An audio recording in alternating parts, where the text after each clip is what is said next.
guys are so funny. You guys ever imagine what your dogs would be like if they were humans? Like if you transferred all your dog's personalities, problems, behaviors, patterns, and then made it a human? You know, considered your dog your roommate?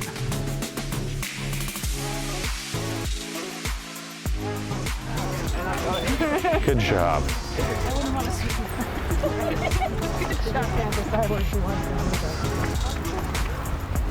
Be mindful of what dog is next to you.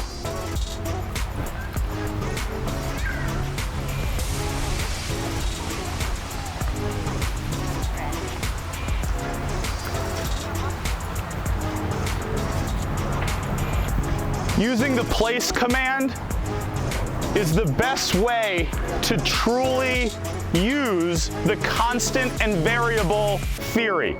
If your dog is on place, your dog is now a constant. The rest of the world is the variable, the distraction, the possible trigger. So it's important that when your dog's on place, you are observing them the same way that we expect them to be in a state of observation. The number one way to get your dog to be better in public is to take them out and find out what distracts them. Does everybody here know what distracts your dog? I'm gonna start with you. Everything. Everything. What are the main ones though that you constantly mention? Cars, what those specifically? Chasing cars. Chasing cars though, when? What's the moment? We've talked about it. When a car goes by. When a car goes by around the corner, when we don't see it, right? That's the specific one. Well, even when he sees it. Even when he sees it. So cars, fast-moving motion, things like that. Exactly. Even people. Even people. Anybody else know something specific that your dog gets distracted by? Sam? The chirp of the squirrel. The chirp of the squirrel. Not even the squirrel. The chirp of the squirrel. That's specific. We're gonna go to the young lady over there waving her hands. What do you got for us? Trash man. The trash man. Gosh, it goes crazy. Goes crazy. Now let's take it a step further. What about the trash man? Is it the truck pulling up? Is it when the truck pulls the trash? The whole process. Yeah, he bells or blows his horn. See it. Blows his horn. Okay, what do you got? Other dogs distract her, especially small dogs. Other small dogs. I like the specificity. What do you got? Nothing. Nothing distracts your dog. No. Oh, that's good. Okay. So why do you think your dog sometimes likes to just gallop away and do that? What creates that need and urgency for your dog to go, I need to run away? What is that?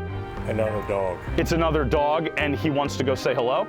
Yes. So that's a distraction. It's the excitement of, if you're the parent dropping your kids off at school and you have to, give them the lunch, and before you can give them the lunch, they're already out of the car running to say hello to their friends. They're highly sociable. Your dog wants to say hello. So other dogs is what triggers it, which is a distraction, even though it's not something that the dog's looking at. So let's take it a step further. There's distractions, and then there's triggers. Carter right now is on place. If he saw something, you would see his head go from mom and dad to something over here or something over here, right? So that's the distraction. The next stage is when it gets triggered enough to create motion in its body to actually move. Off. He actually got stuck by the leash. That helped you out.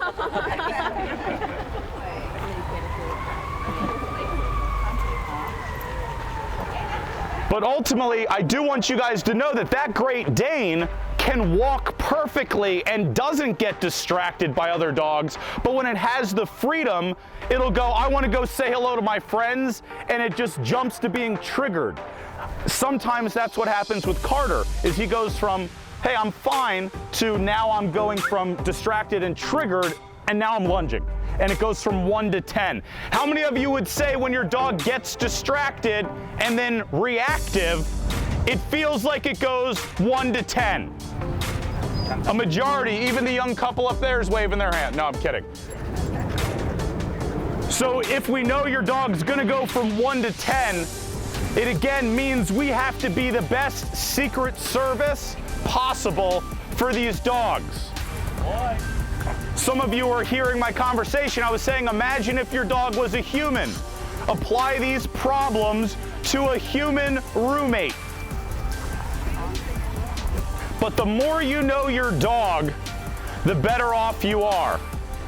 If your dog, find another one for this one. He's too comfortable, he gets it. Snow Puff, Hannah needs to go find a smaller one. Okay. Yeah, I can't even see her.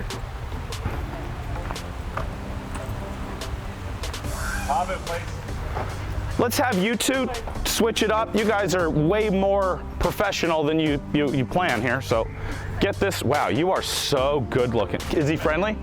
You're friendly. Oh, wow. Mwah, mwah. I know. Look at you with the silver tipped paws. Holy smokes. Back. Hey, down, down, down, down, down, Wolfman. Hey, hey, hey. Nope, sit. You guys find something more challenging though. You guys don't come here to do the baby steps. Come on, go to the big pool. Well, I mean, yeah, I see these two, but that's both of those are really good. I would go to that little thing, that little ledge right there, and that other little ledge. Switch it up a little bit. But that's really, really good. But these guys can do more.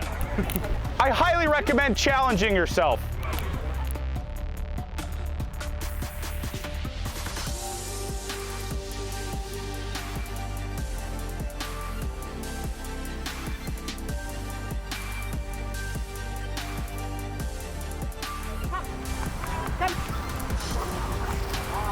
Look at him.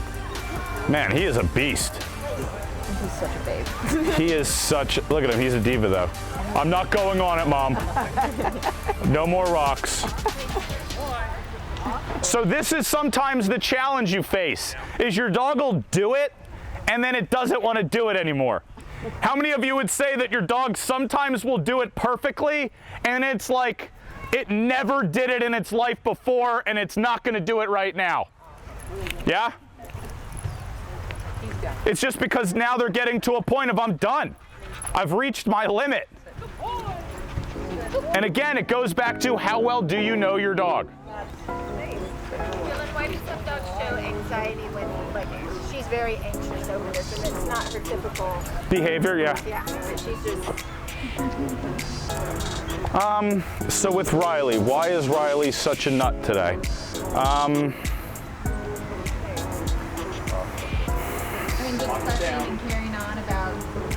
I think, so like, if we're gonna, there we go. If we're gonna acknowledge that she's being anxious, we just have to help her calm down. So it's like, just use this as the new challenge. So now it's just reassure the dog, off. Riley, off. Down.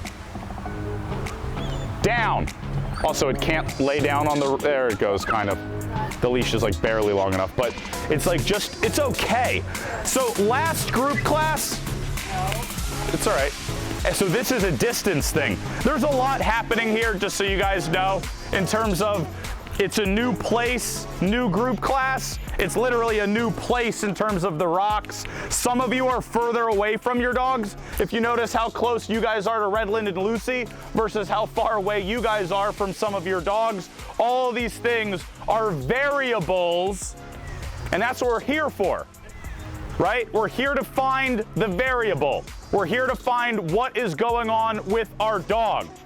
But it comes down to just acknowledge what your dog is doing. Last week, somebody asked, if my dog is in a down and it's whining and its ears are back and it looks sad and it's unsure, what do I do? Right? If your dog is unsure about relaxing, what do I do? You help it relax.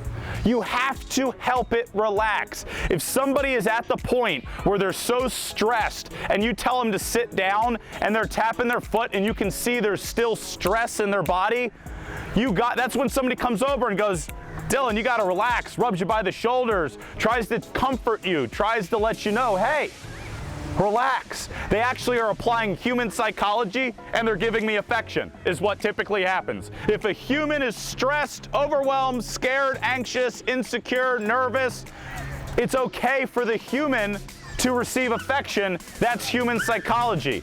The difference between dog psychology and human psychology is how they interpret affection. If you give a dog affection when they're scared, you're positively reinforcing that behavior. So if they're scared, you're saying it's okay to be scared. Good job for being scared, right? There is a difference. That's why I'm constantly on you guys about giving your dog affection at the right times. We love positive reinforcement when the dog's doing something it should get positive reinforcement for. Make sense? Switch rocks. If your dog is reactive and it's starting to kind of like go, hey, I'm at my limit, bring it closer to the bottom here, and I want you to stand like 5 feet away from your dog. That way they finish on a good note and they all don't start to run away like a domino effect. Reginald and Lucy are having a good time. Put them on that top rock. It's angled just enough that it's a challenge.